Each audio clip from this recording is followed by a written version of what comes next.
So I will also share this document with you so you can go through the notes and also the questions as well from here. So these we discussed about the three different types of instruments. Promissory note and bills of exchange was over. Then we were discussing about checks. So parties to a check are drawer, drawee, and payee.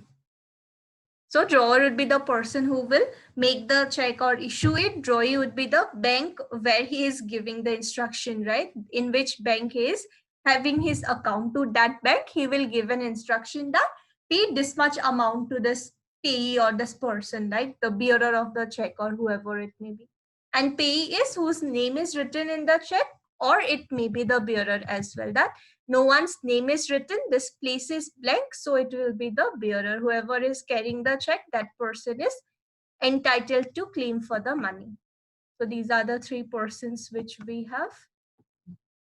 Then these are some of the different types of checks, then crossing of check, then differences between bills of exchange and check, because check is what, it's also a type of bills of exchange only, but again it is different from bills of exchange at few of these points. Like these are the 6 different points on which it is different. Then we had some random sections which are also important. Now we have few more part remaining that we will discuss today. So firstly, we have about negotiation. So from the act itself, we know, right? It is what? It is Negotiable Instruments Act. That's certain type of instruments which we can transfer. So now it's very important to know which section actually defines the word negotiation, right? So it is section 14 that defines what is negotiation. So what is negotiation? When a promissory note, bills of exchange or check is transferred to any person. Transferred to any person so as to constitute that person to be the holder thereof, the instrument is said to be negotiated. So when I'm making an instrument, right, it may be promissory note, it may be bills of exchange, it may be check.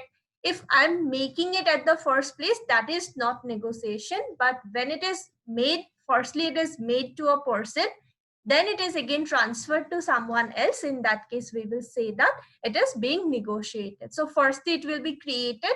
Afterwards, if the name of the person, right, holder is changed, then we would say it is negotiation. So when it is transferred to any person, we will say that it is being negotiated under section 40. So negotiable instrument means some sort of a written document. When it is transferred, it is called as negotiation. So all these negotiable instruments are transferable n number of times until its maturity comes, right? So what is negotiable? It is transferable. It can be transferred n number of times, and there are two different ways of transferring: endorsement and delivery. So how are these two ways different?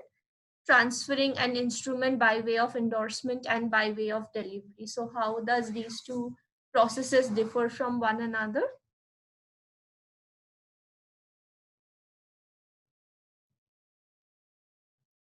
Anyone remembers what is endorsement and what is delivery? Why we have two different modes of transferring negotiable instruments?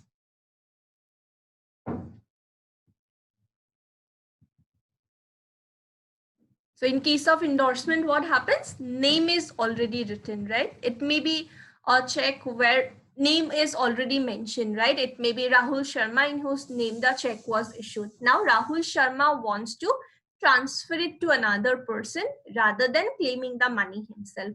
So what he will do, he will have to endorse it. So he will put his signature and then he will give it to someone else. That means he wants to transfer it to another person. So that will be by way of endorsement when name is written. So while issuing the check, if I have written someone's name over here, Rahul Sharma, then in that case, it cannot be by way of delivery, because he cannot just simply deliver it to another person. That person's name, like the name of the person should match. So only when name is not name is written, in that case we will use this method of endorsement, where he will write someone's name maybe, and he would put his signature and then give it to the other person, and accordingly it will be negotiated or transferred. Another way is by way of delivery when no name is mentioned. As in, I have made a bearer check, no one's name is written, I have just mentioned the amount, I have put my signature, date, and everything is mentioned, but name of the person is not written. It is what? It is a bearer instrument. Whoever is carrying the check, that person is entitled to claim for the money. So in that case, what happens? I have a check of 50,000 rupees where my name is not written. In that case, I can even hand it over to you, and you can also claim the money by producing it in the bank, right? You can just submit it in the bank and you can also claim for the money. So that will be what? That will be by way of delivery. I don't need to write your name, I don't need to put my signature or anything. I can simply deliver the check to you and it will get transferred. So these are the two ways: by way of endorsement, by way of delivery. When name is already mentioned, in that case we need to endorse it. In case name is not written, we can simply deliver it and it will get transferred to the other person to whom we want to transfer the instrument.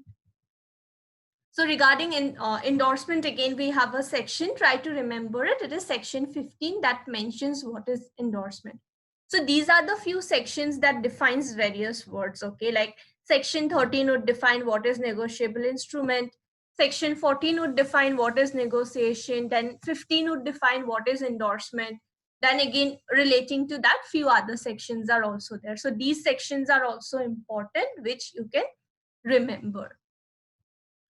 So what is endorsement? It is defined under section 15. So what is endorsement? An endorsement is a legal signature on some financial document. So it may be a promissory note that we have, it may be a bills of exchange that we have, or it may even be a check that we have, right? It is what? It is a type of financial document. It may be a piece of paper where someone has made a promise or someone has given an order, or it may be a check directing the bank to make a certain payment, right? So these are some financial documents where someone's signature is put. So I have a check, I have put my signature. That will become endorsement. That I want to get it transferred to another person, so I have put my signature. So like that, we can endorse that particular financial instrument or negotiable instrument or financial document, whatever it is. When the maker or holder of a negotiable instrument signs. Now, what is the difference between maker or holder? Anyone? Maker or holder? Who can endorse it basically? Ma'am, is it like, ma'am, am I audible? Yeah, you are audible.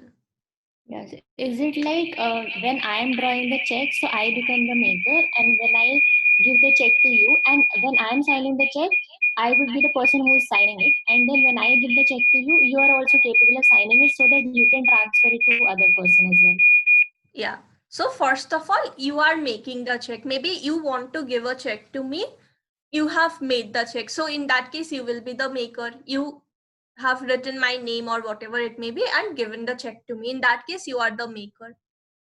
You gave the check to me. After that, I again want to transfer it to another person. In that case, I will be the holder. I was the holder. I did not make it, but I was the holder. I was having the check in my name. Now I want to transfer it to someone else. So it may be the maker also, or it may be the holder also, who will put his signature. So in the negotiable instrument, what he will do, signs the same, otherwise than as a maker, for the purpose of negotiation. So what I'm doing is I am putting my signature and I'm giving it to another person. Why am I giving it, or why have I put my signature? Not as a maker, not as the first person, right? Because that will be what? That will be just simply like making the instrument only. But what I'm doing is I'm putting my signature for the purpose of negotiating, for the purpose of transferring it to another person. On, or how can I do that? I can simply, like, on the back side of the check, I can just put my signature. Maybe I can write someone's name also, or I can leave that space blank also. I can just put my signature and it will be transferred. Or what I can do, I can attach a page also along with that, or on the check itself I can put my signature and get it transferred. So it may be On the back side, I can write on the face of it, or on another piece of paper that I will attach along with it, and I will put my signature and accordingly get it transferred. So when name is written and I want to get it transferred to another person, only way is endorsement, where I will put my signature and get it transferred accordingly. So there are two different ways of endorsement also that is mentioned under section 16. So you can remember there are two types of transfer, right? Transfer of negotiable instruments, endorsement and delivery. Section 15 mentions what is endorsement, and section 16 defines two different ways of endorsement. So what are these two different ways? In blank and in full.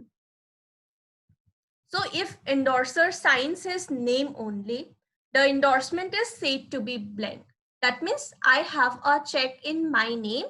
I want to get it transferred in name of Vijay. Take for example, Neha has given me a check. I now want to get it transferred in name of Vijay. So what I will do is that I am not writing his name, but I have simply put my signature. In that case, what it will be? It will be endorsement in blank, as in I have kept that space blank, right? I have not mentioned name of the person to whom I want to get it transferred, but again, I have put my signature and I have accordingly negotiated the check. So in that case, it will be called as in blank. Name is not written, just I have put my signature and transferred it. And if he adds a direction to pay the amount mentioned in the instrument to, or to the order of a specified person, the instrument is called in full, and the person's so specified is endorsee of that particular instrument. So in case I'm just putting my signature, it will be in blank. In case I'm writing someone's name, that this amount has to be paid to this person whose name I have written, in that case it will be called as endorsement in full. Everything I have written, right? I have written name of the person as well, I have put my signature also, and then I have transferred it. So in that case it will be called as endorsement in full, and that particular person whose name I have written will be called as endorsee. I will be the endorser, that other person will be the endorsee whose name I have written, and after that I have put my signature. So this is like very simple. You can remember the sections, okay? 14, 13, 14, 15, 16. These are some relevant sections, because this entire act is about this thing only, right? That it can be transferred. These are the types of instruments. So these sections are also important, that what are the ways of transferring a negotiable instrument, what are the different types of endorsement, and all of that is also very important. Now, regarding negotiation by endorsement, we have these sections, and negotiation by delivery, we have section 47. So a promissory note, bill of exchange, or check payable to bearer is negotiable by delivery thereof. So what is payable to bearer? As in, we have not written name of the person, right? It is to the bearer, like payment has to be given. In that case, simply by way of delivery, we can get it transferred. If I have a check where no one's name is written, someone has given me a check amounting rupees 10,000, but no one's name is written, it is a bearer check. In that case, I can simply hand it over to any person. Whoever is holding the check, whoever will present it in the bank, that person will be entitled to claim for the money. So in that case, simply by way of delivery also, I can get it transferred. So regarding negotiation by delivery, we have section 47 that says that it can be simply transferred by way of delivery, because no one's name is anyways written. Whoever is holding it, whoever can present it, that person only will be entitled to claim for the money that is written on that particular instrument. So negotiation by endorsement, it is section 48. So what is endorsement? That definition we have, okay? These section 13, 14, 15, these are like definition part, okay? So section 15 defines what is endorsement, what does this term mean, and again regarding the types of transfer or types of delivery, types of like negotiation, we have two different sections, 47 and 48. So 47 mentions regarding negotiation by delivery, and section 48 mentions regarding negotiation by way of endorsement. So this thing you can remember, that there is one section which is defining the term, then again there is one section that is talking about two different ways of negotiating a instrument which we have. So section 47 mentions that it can be simply transferred or simply, like delivered, and then it can be transferred when it is a bearer instrument. Then we have negotiation by way of endorsement. It is under section 48 that a promissory note, bill of exchange, or check payable to order is negotiable by the holder by endorsement and delivery thereof. So payable to order as in someone's name was written, right? By order, to that person only payment has to be given. Like the one that we saw, right? Payment has to be given to Rahul Sharma. So it was an order check, right? Someone's name is written, payment has to be made to that person only. In that case, it can be what? It is negotiable by the holder. Holder as in that Rahul Sharma only, right? Whose name was written. He is holder.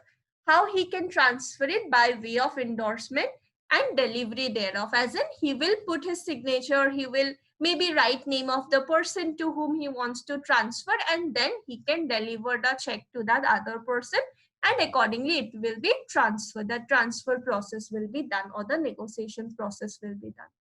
So there are two ways, delivery and endorsement, sections 47 and 48.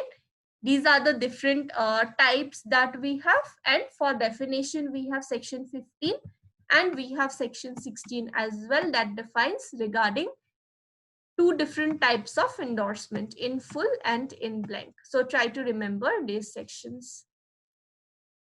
Next, another section we have regarding endorsement, that is section 49. Conversion of endorsement in blank into endorsement in full. As in, how we can convert it, right? Endorsement in blank. Someone has endorsed a particular check, right? No one's name, like Rahul Sharma's name was written. He wants to transfer it to another person, so he has put his signature. He has not written anyone's name, so it was endorsement in blank. He has simply put his signature and given it to the other person. Now that can be converted into endorsement in full. So it is mentioned under section 49 what can be done. So take for example, now Rahul Sharma is holding a check where his name is written. He wants to transfer it to me. So what he will do is that he will just put his signature and give it to me. Now again, I want to transfer it to another person. Maybe I want to transfer it to you. What I will do is that rather than putting my signature one more time, I will, like on top of Rahul Sharma's name, I will put your name. That this check is accordingly transferred to you. So in that case, we can say that it is converted from endorsement in blank to endorsement in full. Rahul Sharma did not mention my name that it is being transferred to me. So what I have done is that rather than again putting my signature and everything, I have simply mentioned your name on top of his signature, and it will again get transferred to you. So this is how it can be converted from endorsement in blank to endorsement in full. So these are again few provisions relating to check. So is this part clear, these sections? Yes, ma'am. Vijay, is this part clear? Yes, ma'am. Hello. Yeah, I can hear you.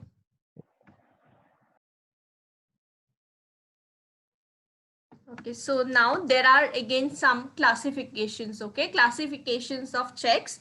Now these are based on certain grounds, okay? Like these are based on location where the check was issued or made, based on that instrument. Then we have certain types of instruments on the basis of pay, then certain instruments on the basis of payment. So like that, we have certain classification as well, which we will see.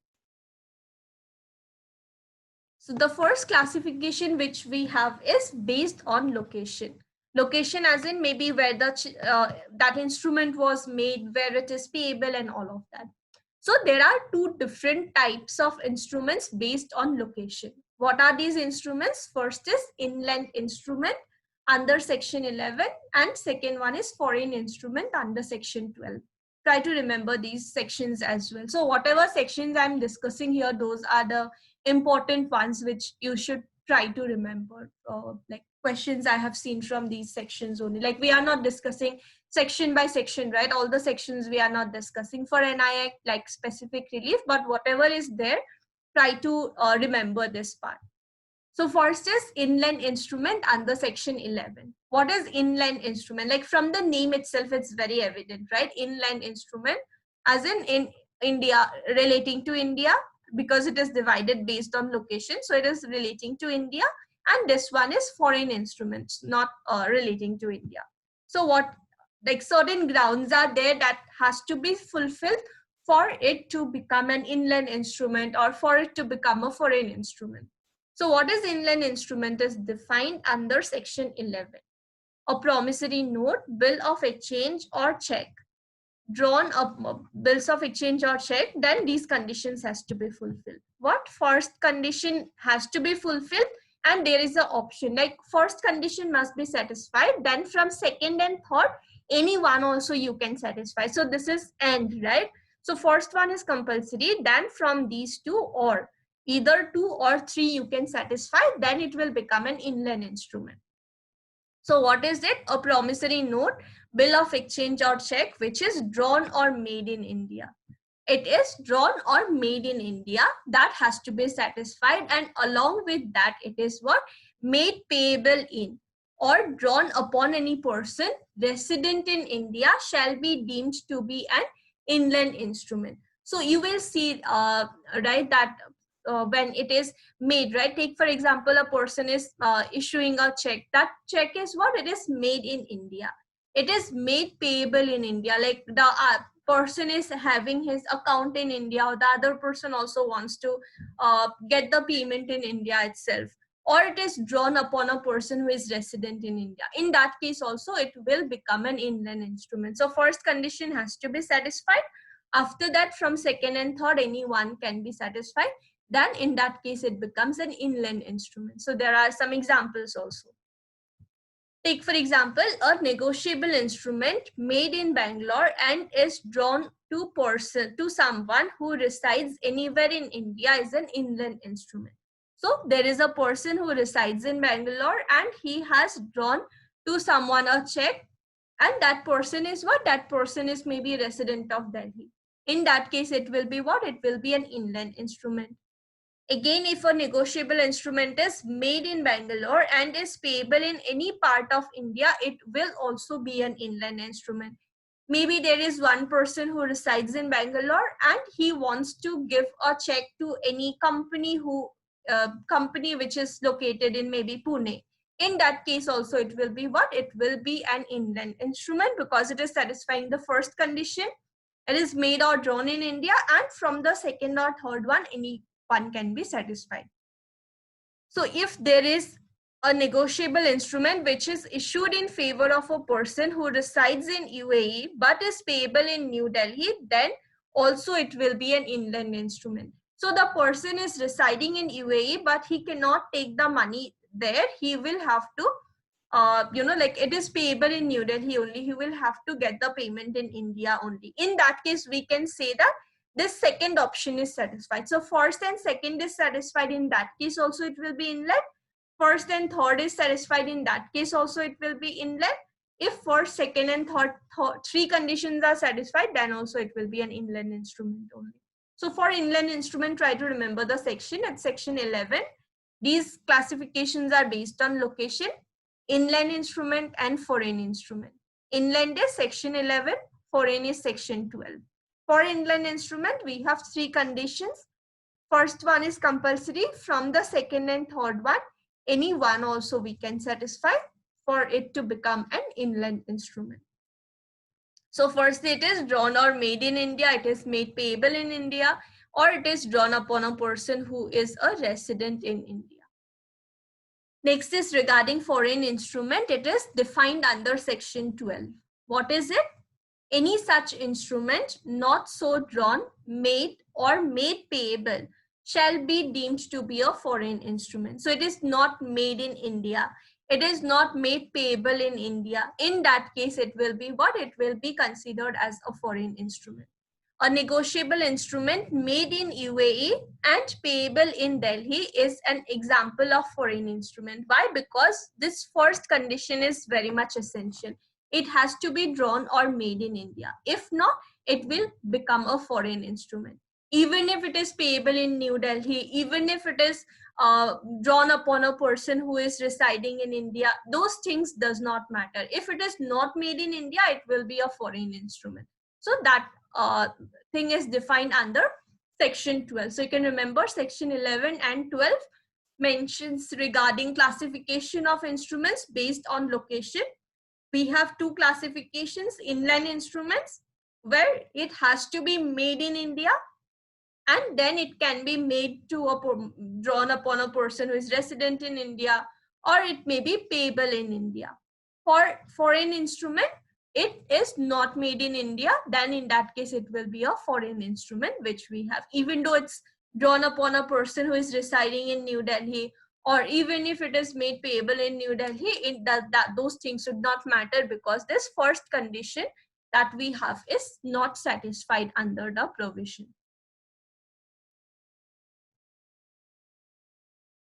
So this classification is based on location. Then we have on the basis of payee.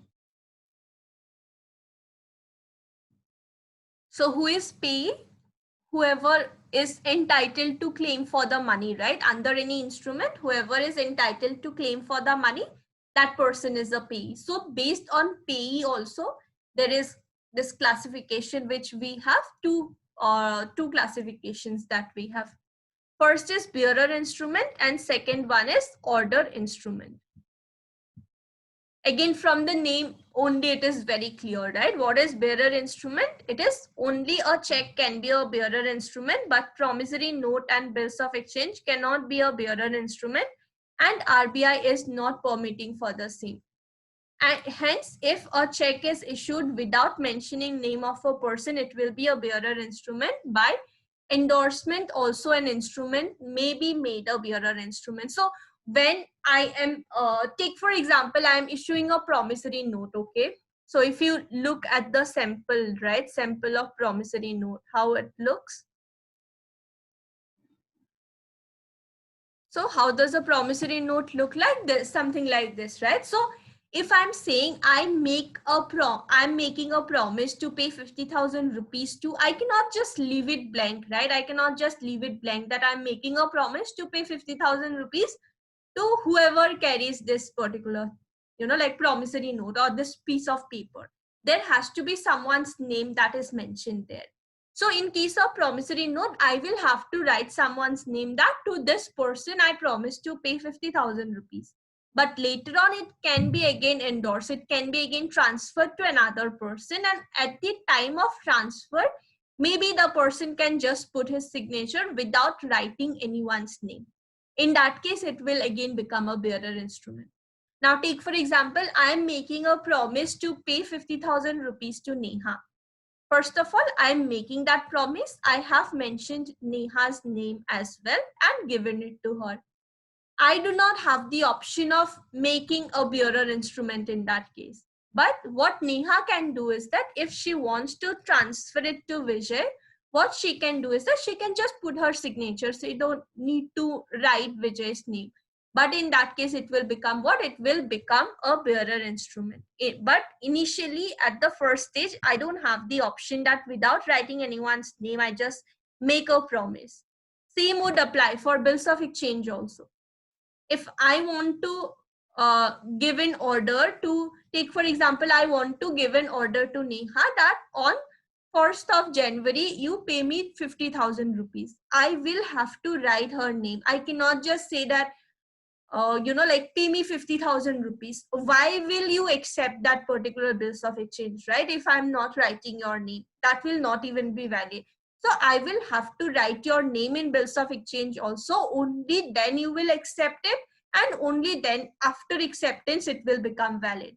But once it is done and everything is ready, it can be transferred, right? It can be transferred by way of endorsement. If I am having that bill of exchange, I can again transfer it by just simply putting my signature. I don't need to write someone else's name also. So for promissory note and bills of exchange, at the first place, it cannot be a bearer instrument. It has to have someone's name, but later on at the time of transfer, it can be transferred without mentioning someone's name. In that case, it will become a bearer instrument. So for checks, it can be initially also bearer instrument. I'm not writing anyone's name. Whoever is carrying it, that person is entitled. So a check can be a bearer instrument at the first place also. But for promissory note and bills of exchange, at the first place, we cannot make it bearer instrument. But later on, by way of endorsement, it can become a bearer instrument, that we are not writing anyone's name. Simply we have put our signature and accordingly it is getting transferred to the other person. So is this part clear? The types of classifications, bearer instrument, inland and foreign instrument. Yes, ma'am. So bearer as in simply, right, from the name itself it's clear. Bearer is what? Whoever is carrying that person is entitled. For promissory note and bills of exchange, it cannot be bearer instrument, because I cannot simply make a promise. I promise to pay 50,000 rupees. But to whom do I promise to pay 50,000 rupees, right? So there it has to carry the name. Later on at the time of transfer, we can leave that space blank. We can simply put our signature and accordingly we can get it transferred. So next type of instrument is order instrument. Again, this classification is based on payee, right? To whom payment has to be given. For bearer instrument, we are not mentioning anyone's name. Whoever is having it, whoever is holding it, presenting it, that person is entitled. And next type is order instrument. Whose name is mentioned, that person will get the money. If I am issuing a check and I have written your name, that Neha, in that case, what happens? I am giving an order to the bank that pay this amount of 50,000 rupees to Neha. In that case, what happens? It becomes an order instrument, that I have written someone's name and clearly given an order that pay this much amount to this so-and-so person only. So when name is written, it will become an order instrument, that clearly I have mentioned someone's name. At the time of endorsement also, I can do the same, right? I can put my signature, write someone's name. In that case also, it will be an order instrument, that clearly I have written someone's name and payment has to be given to that specified person only. It cannot be just given to any person. Whoever is carrying it, that person also has to be the same. So this classification is based on payee, who is entitled to the payment, who will get the money from that particular negotiable instrument. So bearer instrument, without anyone's name, simply whoever is carrying that person is entitled. Order instrument, someone's name is written with a clear instruction or an order that payment has to be given to this person only. So that is an order instrument. So first classification is based on the location where it is made. If it is made in India and after that it is satisfying any of these two conditions, it will be an inland instrument. If it is not made in India, it will become a foreign instrument. Next classification is based on payee, who is entitled to claim for the money under that particular instrument. So based on that also, we have this classification, bearer instrument, and we have order instrument. So in order instrument, we are giving a clear order that payment has to be given to this specific person only. In case of bearer instrument, whoever is carrying it, that person itself will be entitled to claim for the money. Then on the basis of payment also, there is a classification. Now, how payment will be given, right? Now we know to whom payment has to be given and everything, but how payment will be given. Based on that also, we have a classification, which is demand instrument and time instrument. What is demand instrument? These instruments are payable at sight or payable on presentment. check is always a demand instrument. So what is the difference between payable at sight or payable on presentment? At sight and on presentment, what is the difference?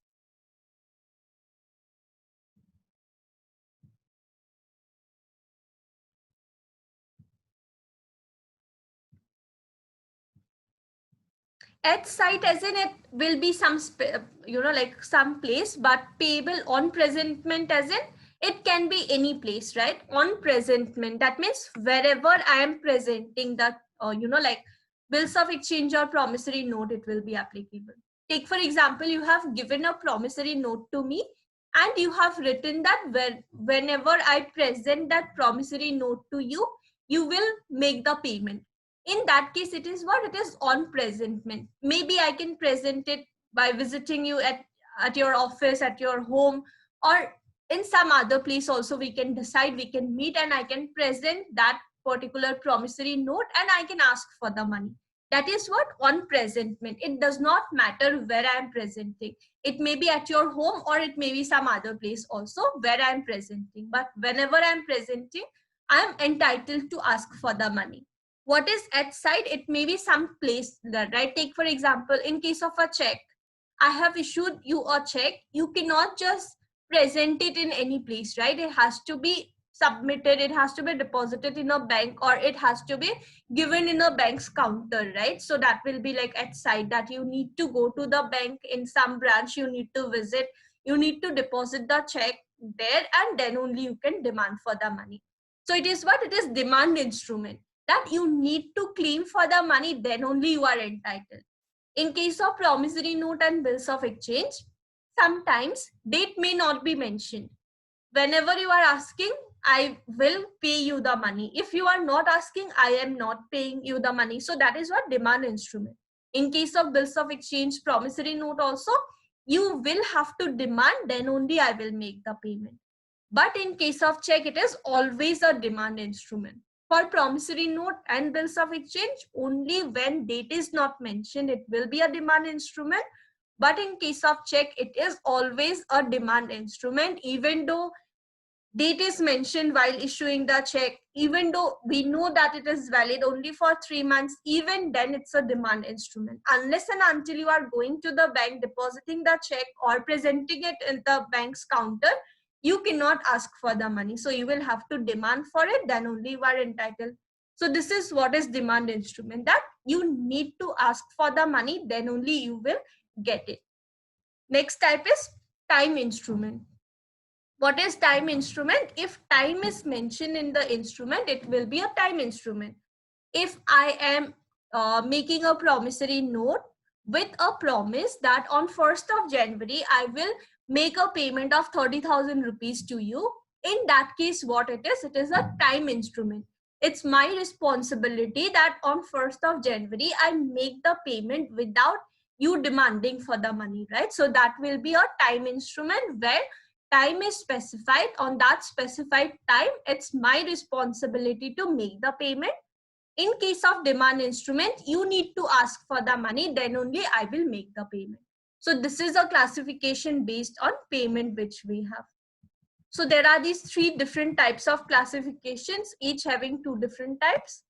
First is on the basis of location, inland instrument and foreign instrument, defined under section 11 and 12. And for these other types of like classifications, right, we don't have a specific section that is defining what is a bearer instrument. We don't have a specific section that is defining what is an order instrument, but these are mentioned somewhere or the other, right? In some sections, some provisions, these things are included, that this is how it will be. This is like, clearly we don't have any section, but there is these classifications which we have, depending on payee and depending on how payment will be given to the person under a certain type of a negotiable instrument.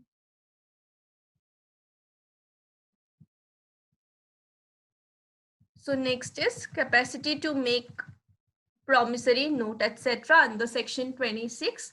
It's again very simple. Every person capable of contracting according to the law to which he is subject may bind himself or be bound by making, drawing, acceptance, and endorsement, delivery, negotiation. So basically this also is like a type of contract only, right? I'm making a promise that I will pay a certain sum of money to you, or I'm, like transferring or endorsing it to you.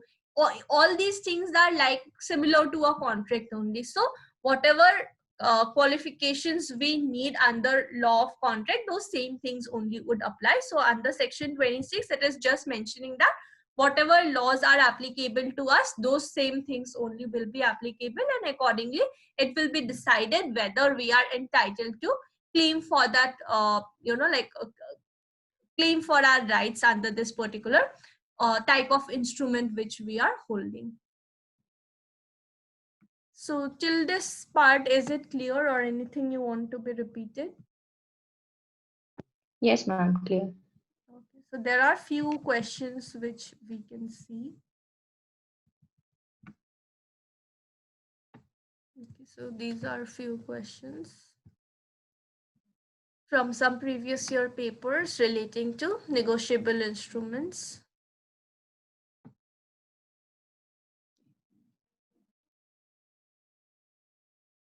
Crossing of check can be of Two types. two types of Cross generally and cross specially. generally and specially. Who may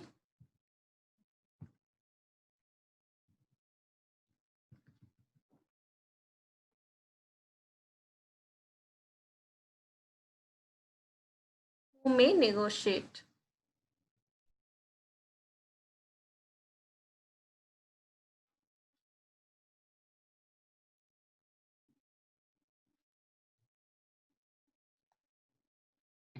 Is it payee? Yes, it is pay. So negotiate as in not the initial one, right? It is The given. transfer, Yeah. subsequent So transfer. yeah, after that subsequent transaction. So it will be pay can negotiate because he is entitled to claim for the money under the instrument.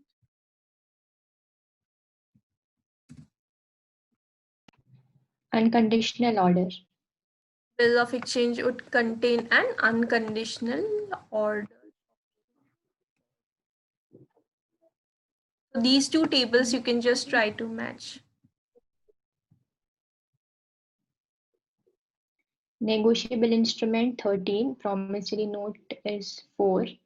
Bill of exchange is 5. Check is 6.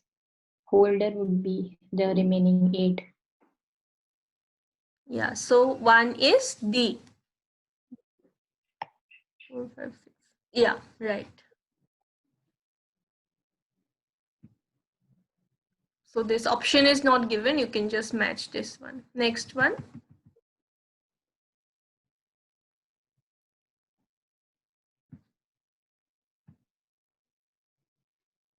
Grace days 3 days. Hmm. Promissory note unconditional undertaking. Bill of exchange unconditional order. Yeah. And holder in due course section 9 of NI Act. Yeah. At inchoate instrument, incomplete instrument. Yeah. So this also, like, options are not there. You can simply match this ones. Next is question number 6.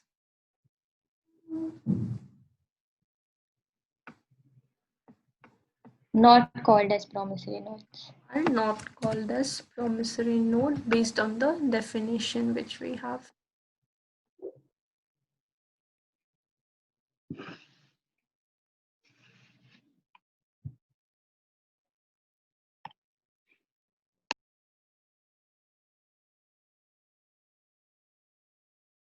Question number 7, pay means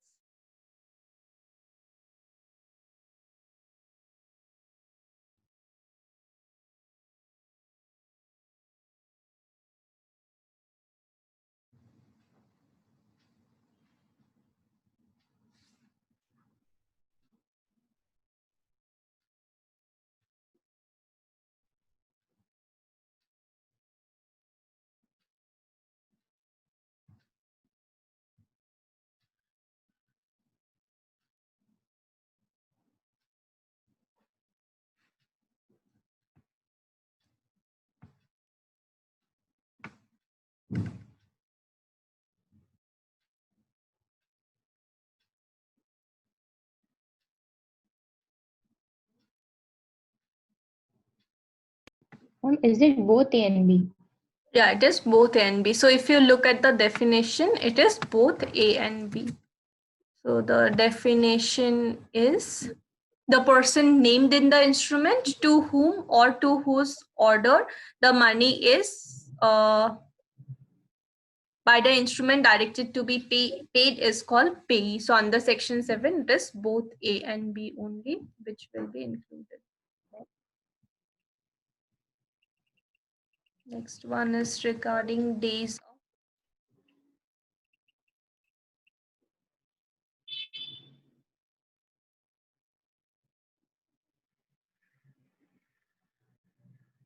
So which section talks about days of grace?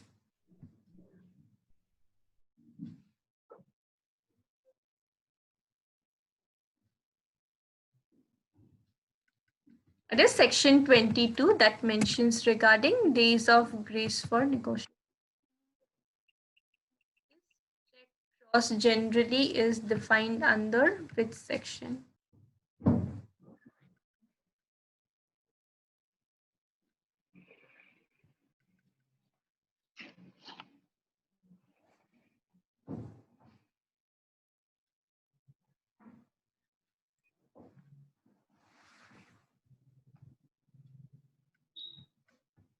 So which section defines check cross generally?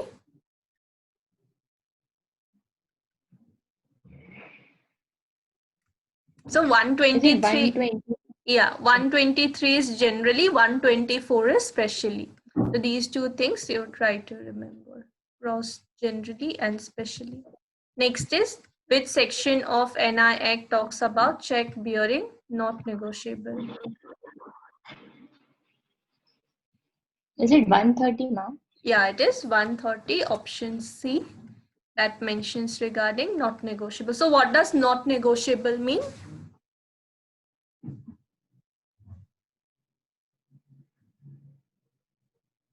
Not negotiable.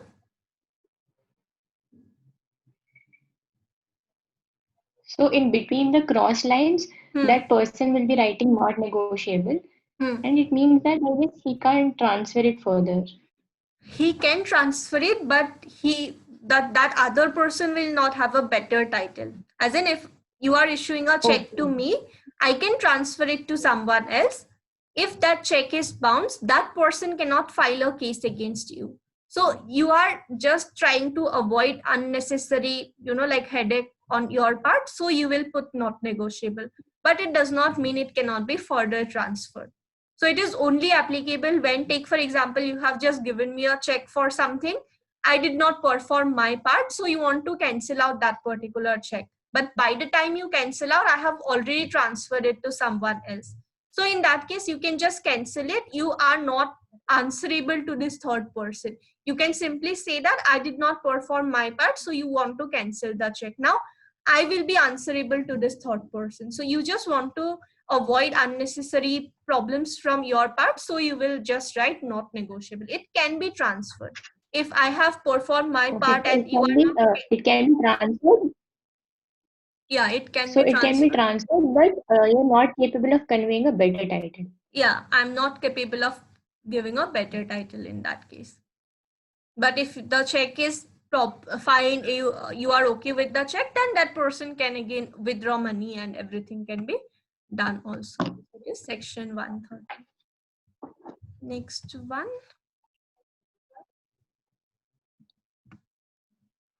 Any number of times. Any number of, is it any number of times?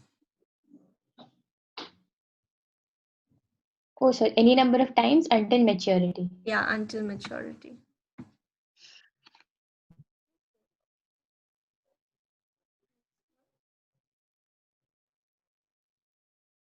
147 sections. This surprisingly was a question in some judiciary paper. How many This one in sections are CRPC also there was a question. How many sections are there in CRPC? okay?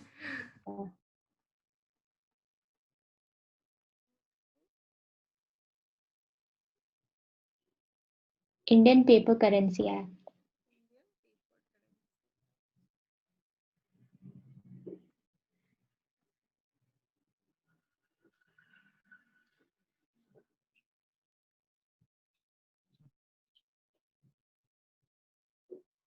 The check will be presented to bank within 3 months. Initially it was 6 months, I guess. Now it is being made 3 months.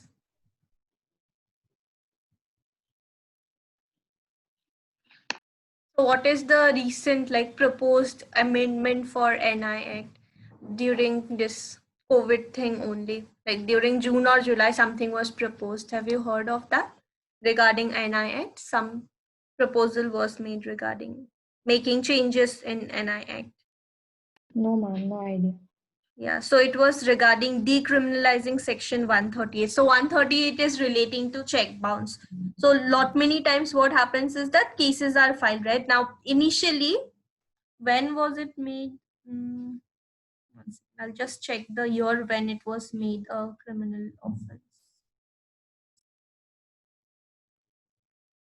I think it was in 1989 only. So initially when NI Act came, right, that time check bounce was not a criminal offense. It was a civil wrong only.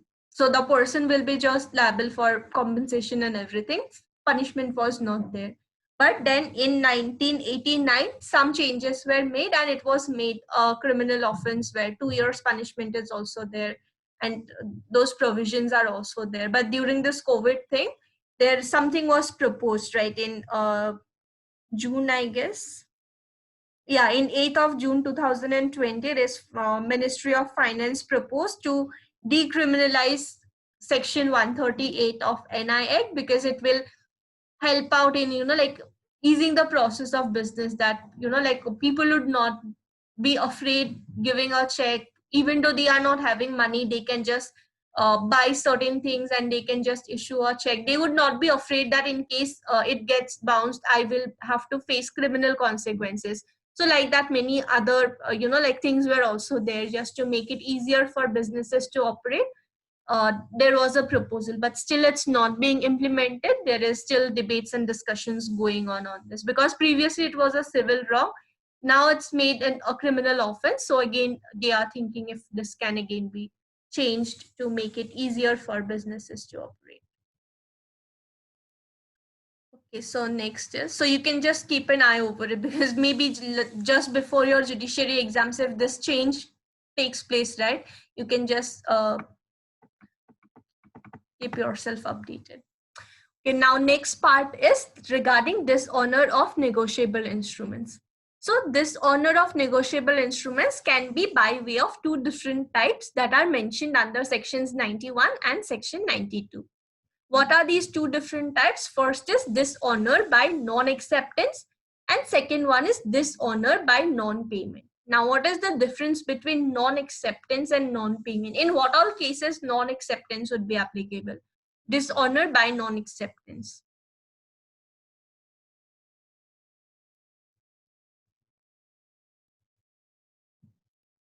So if you read the different types of instruments, right, only in case of bills of exchange, we have seen that there is a question of accepting the instrument, because someone else is giving an order that you pay a certain amount of money to the person.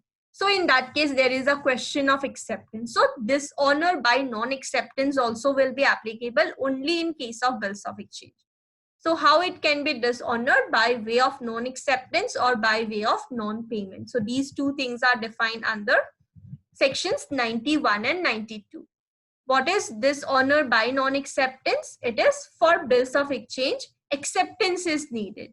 Someone else is giving an order that you pay 50,000 rupees to me on 1st of January. I need to give my acceptance to it. If I'm not accepting it, that will be what? It will be dishonored by non-acceptance. So for bills of exchange, acceptance is needed. If the drawee or one of the several drawees fail to provide their acceptance, that order can be given only to me, or it may be to a group of persons also, right? It may be to 5 people who are forming some association, some union or something like that, right? It may be some, like an entity. to that entity, if this order is given, 4 of the members have accepted, 1 has not accepted. In that case also it will be dishonored by non-acceptance. So for bills of exchange, acceptance is needed. And if the drawee, if it is one drawee, that person or one of the several drawees fail to provide their acceptance to the instrument, it will be what? It will be dishonored by non-acceptance. They are not accepting to make that particular amount of payment, whatever is mentioned under the bill of exchange. So accordingly, it is what? It is dishonored by non-acceptance. They are not accepting the order itself. So it is dishonored. The provision will also apply in cases where drawee is incompetent to contract and provides for conditional acceptance. If the drawee is not even competent to contract, right? We have seen, right, in case of endorsement also, for making the instrument also, for transferring it also, for every single thing, the person has to be competent of making a contract. So if the person is not capable of contracting or non-capable of giving his acceptance, in that case also we would see that it is dishonored by non-acceptance. Or it may be when a person is giving conditional acceptance. You have given me an order to pay 50,000 rupees on 1st of January, but I have said that only if I'm able to make enough profit, I will make the payment. Only if something happens, I will make the payment. So those things are not applicable.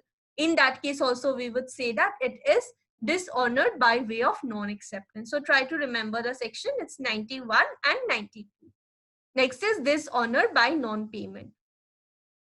So it can be applicable for all the different types of instruments. A promissory note, bill of exchange, or check is said to be dishonored by non-payment when what happens? The maker of the note, acceptor of the bill, or drawee of the check makes a default in payment upon being duly required to pay the same. It may be a promissory note where the, like the person who is making that particular promise, that person failed to make the promise. Or it may be the acceptor of bills of exchange. You gave me an order to pay 50,000 rupees. I accepted it, but later on I failed to make the payment. So in that case also it will be dishonored by non-payment. Or I issue the check, I directed my bank to make a payment of 50,000 rupees, but bank did not make the payment. In that case also it will be what? Dishonored by non-payment. So in all these conditions, it will be considered as dishonor by non-payment under section 92 of the NI Act. So these are the two different types of dishonor of instrument which we have. Is this section clear? Yes, ma'am. Okay. So next is, so this part again is important, which we have. So few provisions are remaining. These sections are the important ones, okay, the most important ones from the Act. So this is with regard to penalty in cases of dishonor of certain checks for insufficiency of funds in the account. So this is the most important section from this entire NI Act, section 138. Whenever you see a case under section NI Act, mostly it will be under section 138 of the NI Act only that you will see the case, and also 142, like 138 and 142, both the sections will be there, and based on that only the case will be filed. So 138, what is it? It is relating to check bounce. So dishonor of check for insufficiency of fund, etc. It may be because of insufficiency of fund, or it may be because of any other reasons that we will see in the section. So it is dishonored. So dishonor of check under section 138 of the NI Act. What happens when a person issues a check to discharge himself from any debt or liability, either in whole or in part? It may be that I have taken some services from you and I'm supposed to pay you 50,000 rupees. But what I'm doing is I'm not paying that amount at one go. I'm paying it in 2 installments, 25,000, 25,000. So in either cases, it will be included. Maybe I'm paying in whole. I'm paying 50,000 rupees. That case also it will be included. or I'm paying in part. Out of this 50,000 amount, I was trying to pay 25,000 rupees, then this entire thing of check bounce occurred. In that case also it will be considered. So when one person issues a check, I was issuing a check to you. Why? To discharge myself from a debt or liability. I was liable to pay you 50,000 rupees because I have taken some services from you. So I was trying to make the payment. It may be the entire amount 50,000 rupees, or it may be one portion of it, like 25,000, 10,000, whatever the installment is. In both the cases, it will be applicable. And the same is returned by the bank unpaid. So if I have an account in HDFC Bank, I issued a check to you, you deposited the check in your concerned bank, and then what happened? It is returned by the bank. By your bank, it is returned what? It is returned unpaid. Why is it returned unpaid? Because the amount in that account is lesser than the amount mentioned in the check. I mentioned 50,000 rupees, but I was having just 49,999 rupees. Even for 1 rupees also bank will not issue. Even for point something also bank will not issue. So it may be less for some a few pesos also, it may be less. Like I may have just 1,000 rupees also. In either case, it will be what? It will be dishonored. That I don't have that much amount of money what is being mentioned in that particular check. So it is what? It is returned unpaid. Or under any other agreement, bank is not permitted by the account holder to release that much amount from the account. It is what? Under some sort of an agreement. What kind of agreement it may be? Maybe I have directed. Now there are many options, right? These days you can put certain limits in your debit card, in your credit card. Even for your banks you can put certain limits, right? Maybe you are doing some online transactions, you can put a limit that above 5,000 do not allow to do a transaction. So whenever you are trying, it will be failed that you have set your limit as 5,000 rupees.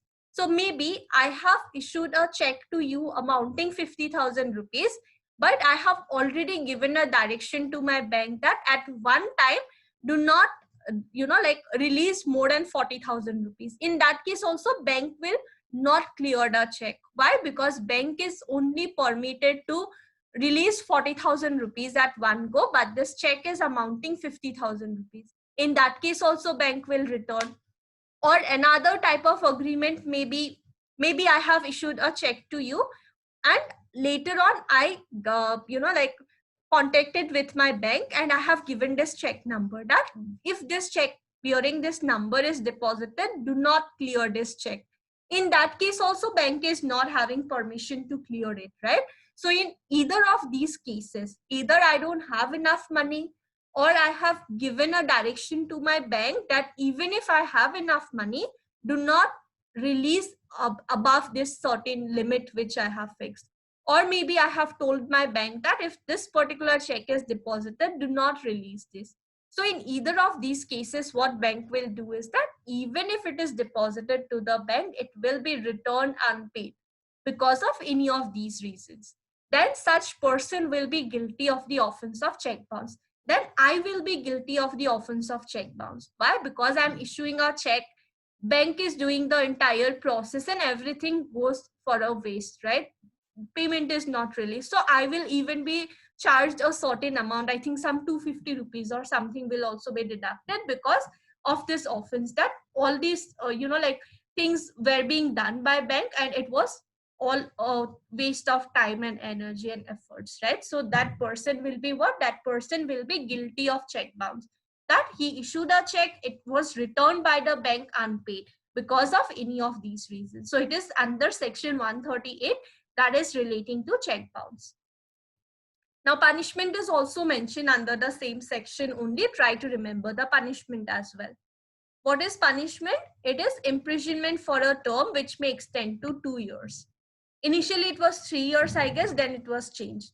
So it is now 2 years with fine which may extend to twice the amount of the check or with both. So this is the punishment which you can remember, and this is the like condition or the definition also you can consider of what check bounce is all about. It is under section 138. Now, after this person is guilty, okay, fine, check was not clear, it was returned unpaid, the person is guilty of check bounce, but now what? So this is mentioned under this thing. Provided that nothing contained in this section shall apply unless, as in we need to fulfill these conditions, only then this punishment thing will be applicable. Only then we can say that this person is guilty under section 138 of the Negotiable Instruments Act. What are these conditions? The check has been presented to the bank within the validity period. If validity period of a check is 3 months, I'm depositing the check after 6 months, it's my fault, right? I'm guilty. So the other person will not be guilty of check bounce. So this is why it is mentioned as unless these three conditions are satisfied. So I need to present the check or deposit it within its validity period only, which is 3 months. Secondly, the holder serves a notice. Holder as in if I issued a check to you, you need to give me a notice informing about it. So holder serves a notice to the person asking for payment of the money within 30 days. Take for example, there is a company or there is a person running a business. He is issuing multiple checks in a single day. Sometimes it may happen that the person intentionally did not do anything, but something just happened and he was not having enough money at one point of time, and a check got bounced. So he also should be given enough time that if it was not intentional, he can again arrange for the payment, and he don't need to go to court and all these process he don't need to fulfill, right? So a time also is given to the person who is guilty of check bounce. So this is why the holder need to give a notice. So he need to give a notice asking for payment of the money within 30 days. If it was not intentional, it's like a chance that is given to the other person that rather than facing legal consequences, you can just clear out the money and the matter will be solved accordingly between the parties. So within 30 days from receipt of information from the bank regarding return of the unpaid check, banks should maybe make a phone call and say that this is why it is like not getting cleared. Maybe signature is not matching, maybe the person has not allowed us to clear it, person is not having sufficient amount, whatsoever it may be. Bank could usually give a memo where the reason would be given and everything would be mentioned. So from the time when you get the information from bank, you have 30 days of time frame that you inform the other person by sending a notice that this is what has happened, and accordingly you have 30 days time frame that you can, you have time frame that you can clear it. So this 30 days time is given to me that I can inform the other person within 30 days that you need to clear this amount because your check is returned unpaid. Then what happens? The drawer fails to make the payment within 50 days from receipt of the same notice, as in total of 45 days. I am getting the information from bank. From that day, I have 30 days to give a notice. Once notice is given, the other person has 15 days to make the payment. In case he is not doing, then again the case will be filed and all the legal process will start. Otherwise, the person is given enough opportunity to make the payment and avoid going to the court and all the things like that. So this is about section 130. Is it clear? This section is important because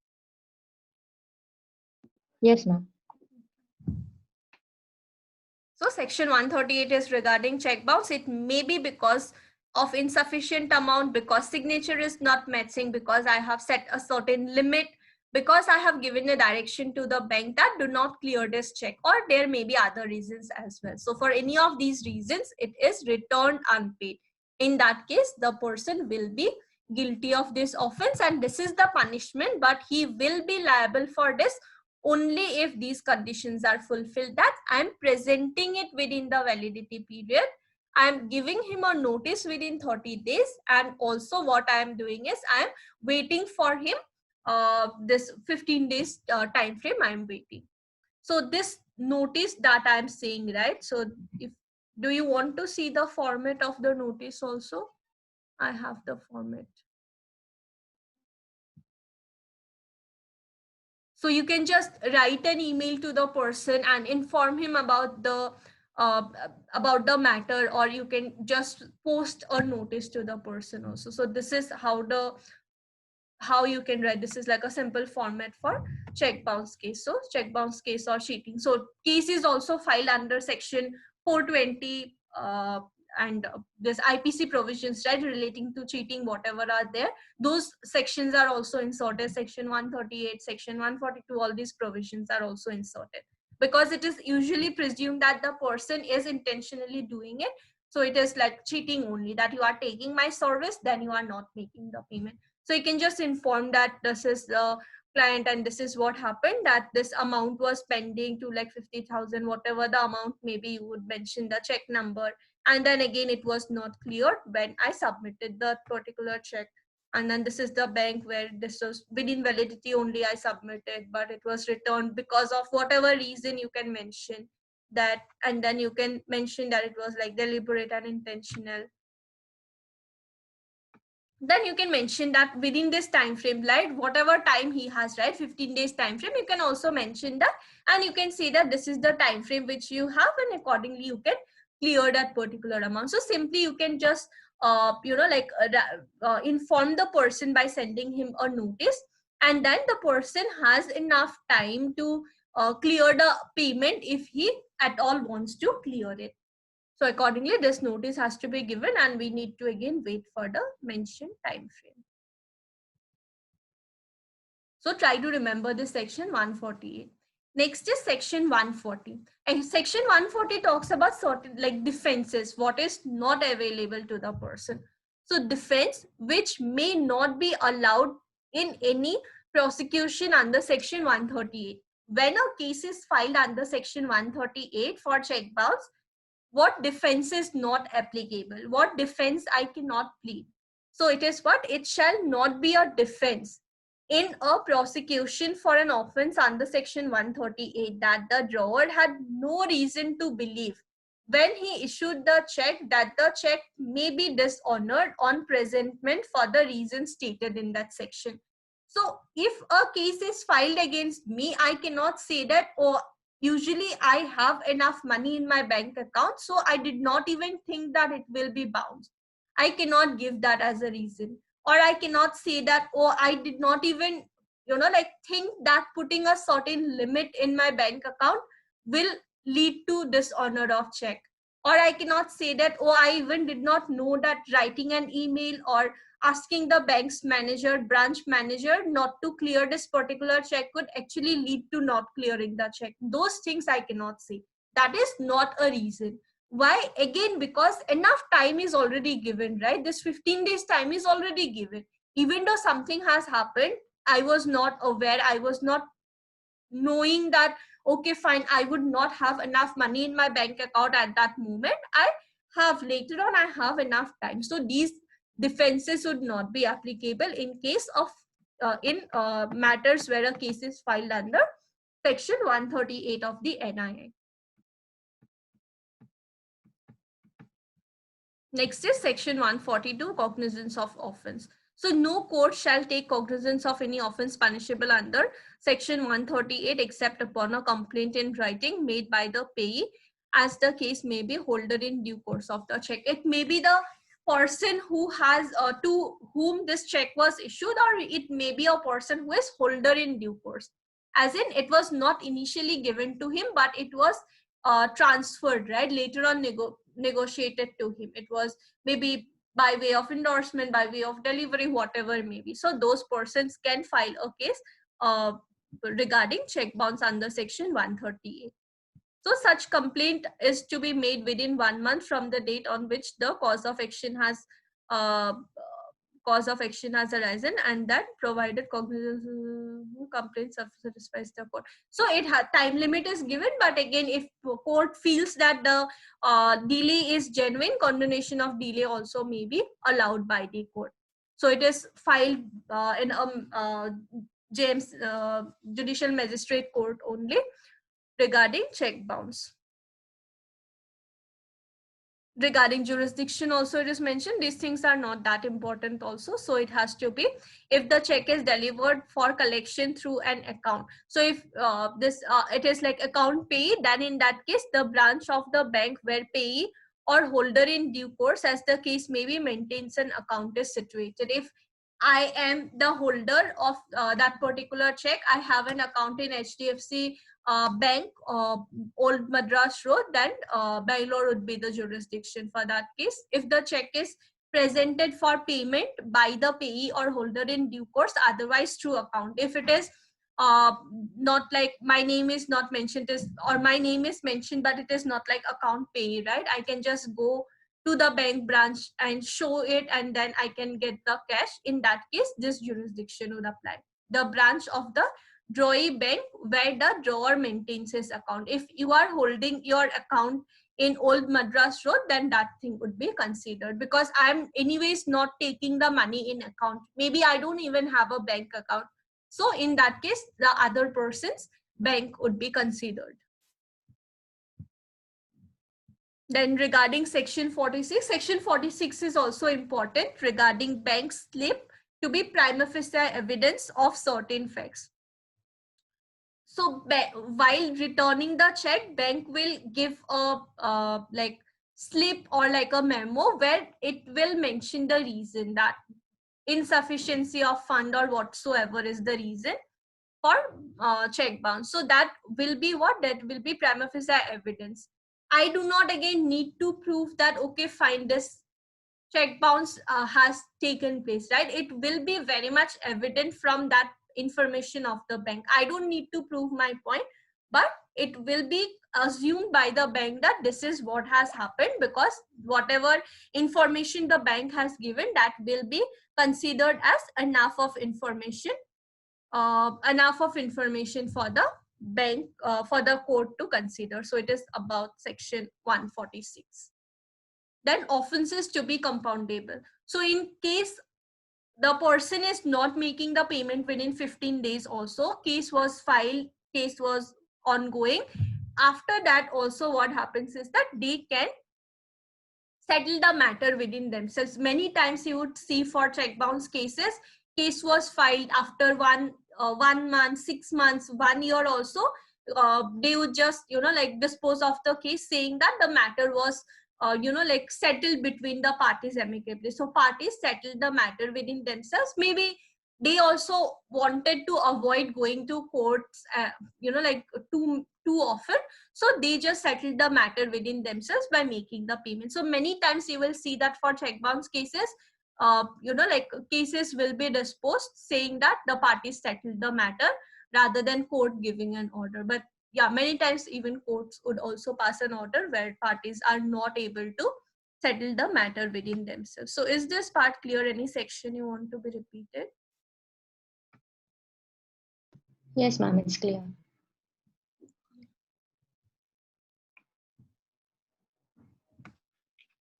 So there are a few more questions.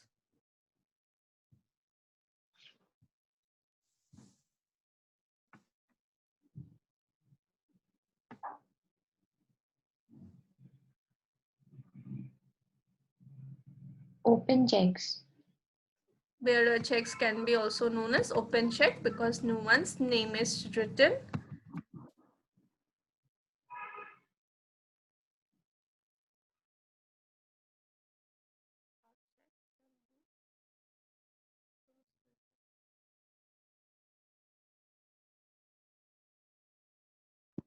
Ma'am, C.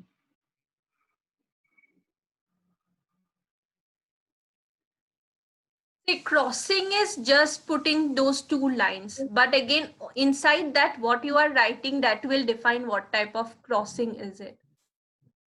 The name of the banker. Yeah. Ma'am, if the name of the person is written, then it is general. Yeah. So a check shall be deemed to be crossed specially. When specially? On addition on the name of the banker. Yeah, on addition And of name. drawing two lines parallel just signifies that it is crossed. Yeah, it is crossed. Okay.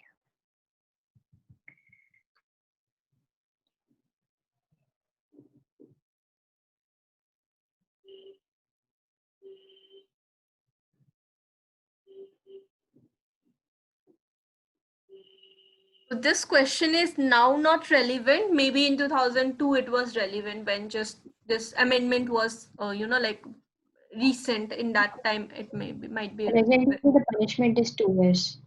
Yeah. So from how many years? It must have been 1 year to 2 years. Yeah, it is 1 year to 2 years. So see, these questions are important only when this amendment is very recent. So in any case, if check bounce now becomes a civil wrong, right? In that case, that will be very much relevant. So just, like before your exams, just try to see for once if it has become civil or not, because that is being proposed, right? So that thing you can just keep yourself updated. Otherwise these, like amendments are not that important now, because it was like 2002 itself. Postal order and currency note. Postal order and currency notes are not negotiable instruments.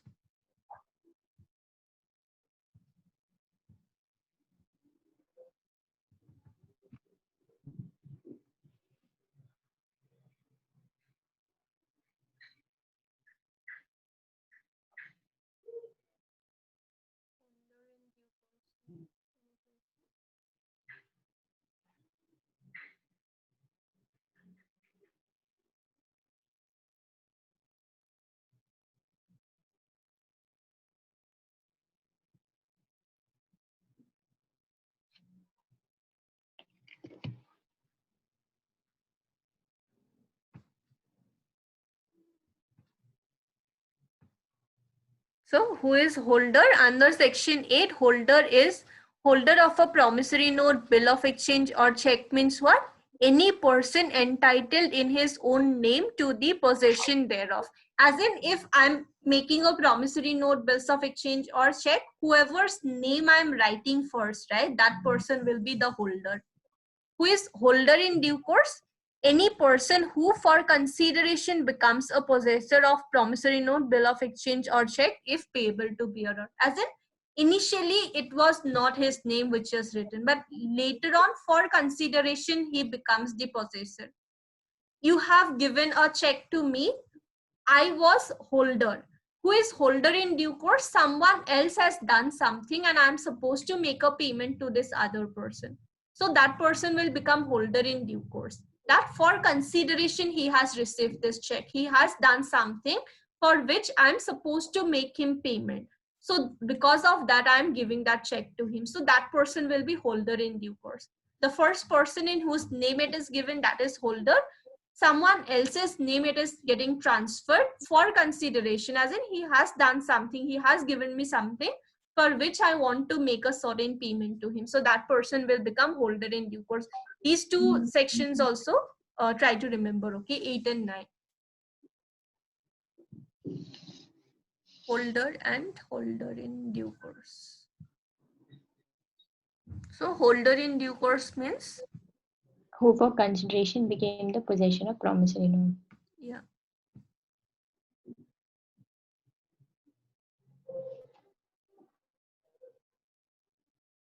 Both of A and B, on payment and on acceptance. Yeah, on payment, on acceptance also. So negotiable instrument may be dishonored, but in case it is just mentioning promissory note or a check, then in that case, on acceptance should not be applicable. It will be on payment only, because only for bills of exchange we have the concept of acceptance, not for the other ones.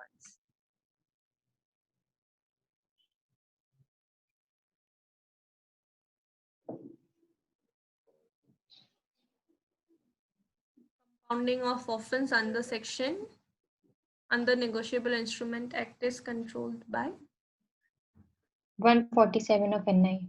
147 of NI Act.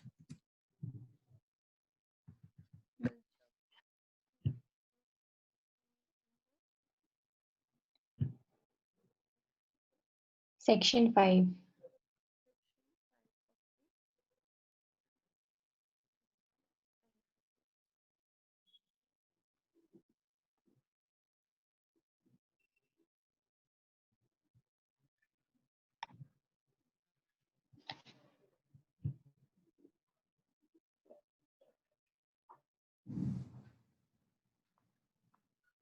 All of the above. All of the above. So bank is justified to dishonor a check even when it is submitted beyond validity period. But the person will not be guilty of check bounce under section 138 if it is beyond the validity period. It is bank's thing. So only this is included, all of the above.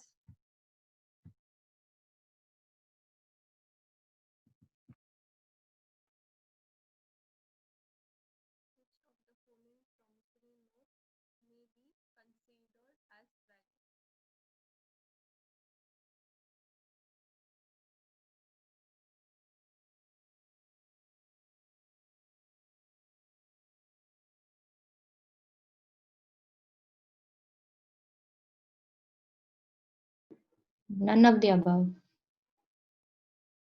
None of the above.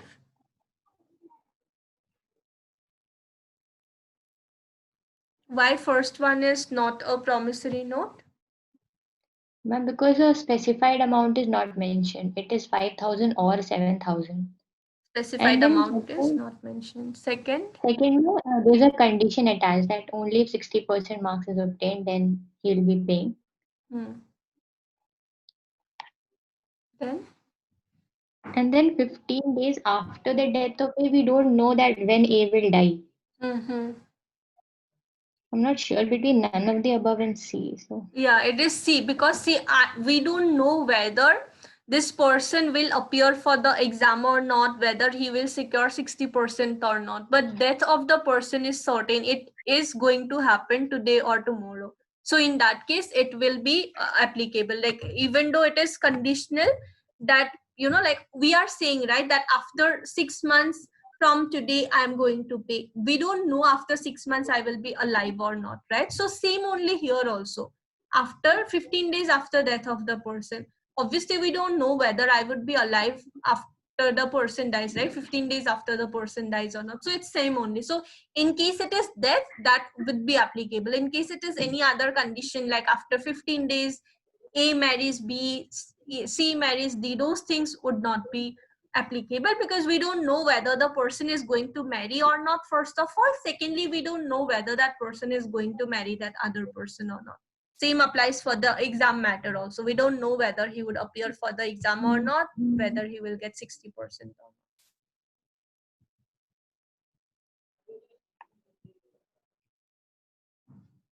Last one, the undertaking contained in a promissory note to pay a certain sum of money defined under this is unconditional. So these are the important ones from negotiable instruments side. So we have covered all the important sections. So any part you want to be repeated or something? no, ma'am, it's clear.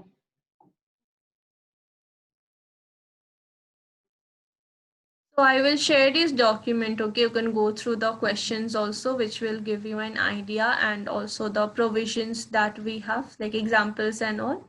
You can refer to this part. So any other thing you want to be discussed or anything?